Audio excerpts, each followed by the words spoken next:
semuanya. Perkenalkan, nama saya Rinto Huta Barat. Saya adalah guru fisika.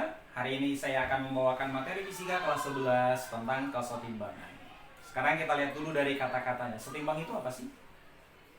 Nah, kalau kita lihat dari kata, setimbang itu artinya adalah mempertahankan keadaan semula. Berarti kalau dia dalam keadaan awalnya diam, dia bertahan diam. Kalau dia bergerak, maka dia akan tetap bergerak dengan kecepatan konstan. Nah, sekarang coba kamu lihat dulu bangunan ini. Ini adalah sebuah bangunan di Italia, namanya Menara Pisa. Bangunan ini dibangun dalam keadaan miring. Jadi bangunannya tidak seperti biasanya lurus, tapi bangunannya itu adalah miring. Pertanyaannya, kenapa bisa bangunan yang miring ini tetap bisa bertahan berdiri kokoh, tidak roboh? Nah, untuk mengupas ini, saya akan buat sebuah percobaan sederhana. Ini saya ambil ada sebuah batang homogen. Lalu batang ini saya pegang di kedua ujungnya, saya buat di kondisi seperti ini. Pertanyaannya, ini namanya seimbang atau tidak? Iya, karena tadi kita katakan setimbang itu mempertahankan keadaan semula. Berarti batang ini tidak naik, tidak turun, tidak jatuh, tidak bergerak ke kiri dan ke kanan. Berarti keadaannya tadi diam, selamanya dia diam, berarti setimbang. Pertanyaannya, kenapa ini bisa setimbang? Ya, ini setimbang karena saya memberikan gaya yang besarnya sama seperti berat daripada batang ini. Kalau seandainya saya berikan gaya lebih besar dari gaya yang diberikan batang ini ke saya, maka ini akan naik. Kalau saya memberikan gaya lebih kecil dari gaya yang diberikan oleh batang ini, maka batang ini akan turun. Jadi dikatakan dalam keadaan setimbang, berarti syarat setimbang itu apa? Apabila memberikan gaya yang besarnya sama. Jadi batang ini memberikan gaya yang sama dengan gaya yang saya berikan kepada batang ini. Kesimpulannya apa? Kesimpulannya berarti jumlah gaya antara batang dengan gaya yang saya berikan itu harus sama dengan 0. Maka ambil dari sini bisa kita ambil kesimpulan yang pertama adalah syarat kesetimbangan adalah jumlah gayanya harus sama dengan 0. Yang kedua, tadi kalau misalkan batang ini saya ambil, saya pegang kedua ujungnya seperti ini, lalu tangan saya gerakkan perlahan-lahan. Perlahan-lahan sampai dia ke tengah. Ketika dia ketemu di tengah, ternyata batang ini tidak jatuh. Batangnya tidak jatuh. Pertanyaannya, kenapa bisa batang ini tidak jatuh ke kanan ataupun ke kiri? Kok bisa sih batang ini nggak jatuh ke kanan atau ke kiri? Oke, sekarang supaya tahu jawabannya coba kita potong nih. Kalau misalkan di titik tumpu ini saya potong menjadi 2. Nih dipotong menjadi 2. Lalu yang sebelah kanan saya timbang.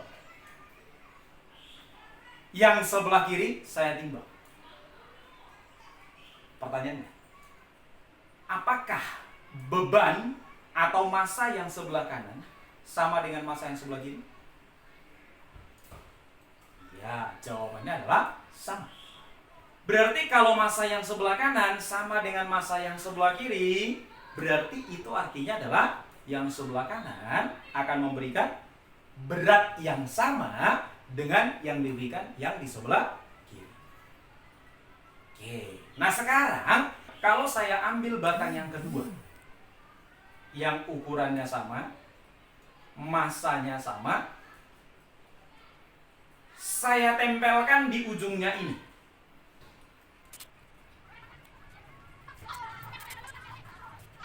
Sekarang saya tempelkan di ujungnya ini.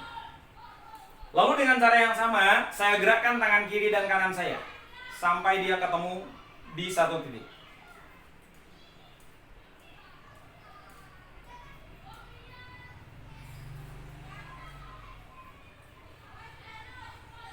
Ternyata batangnya juga nggak jatuh. Pertanyaannya, kenapa batang ini tidak jatuh? Tidak jatuh ke kanan ataupun ke kiri.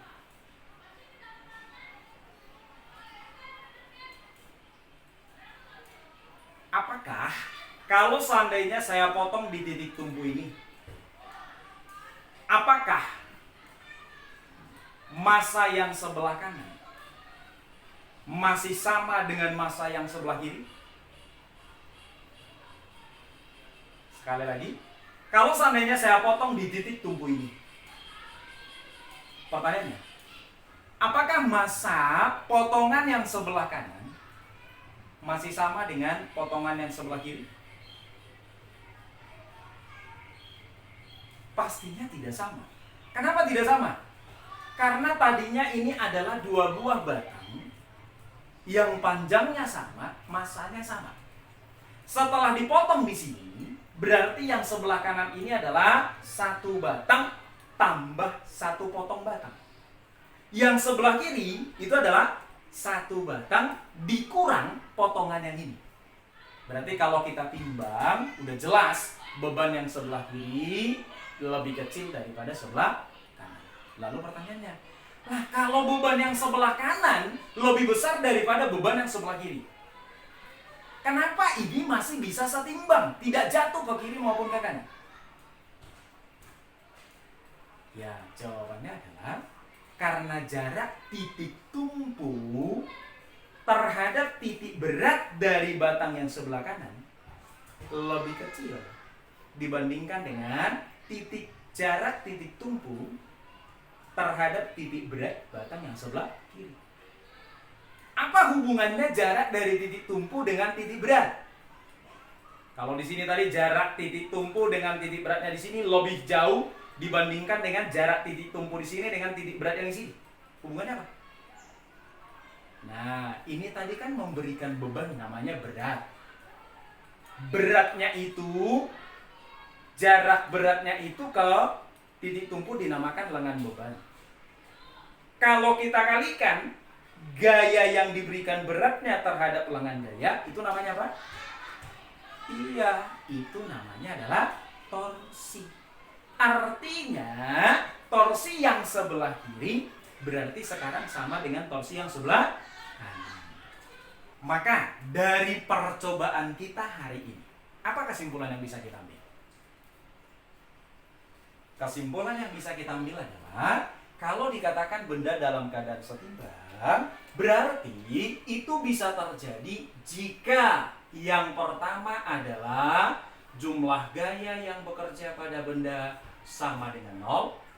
Yang kedua, jumlah torsi yang bekerja pada benda juga sama dengan 0. Ini kesimpulan dari pelajaran kita hari ini. Sampai ketemu di pembelajaran kita berikutnya. Terima kasih.